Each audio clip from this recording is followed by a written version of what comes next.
update ulit sa ating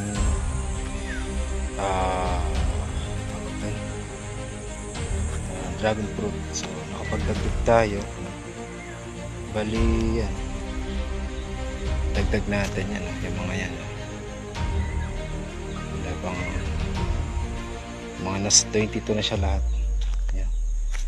So ginahin natin yung procedure sa online or sa YouTube, pinutol natin to, tsaka yung dulo dito, so pinatuyo itong araw.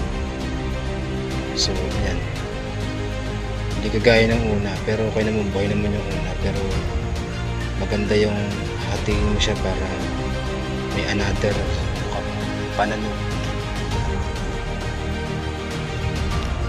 Tanim natin 22, I think 22 yan kakanin. So yan ang ating update sa dragon fruit.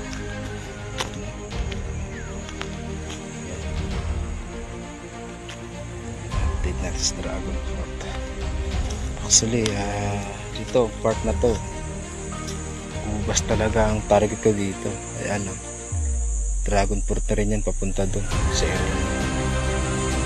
So na ibang plan natin. So yun lang muna guys.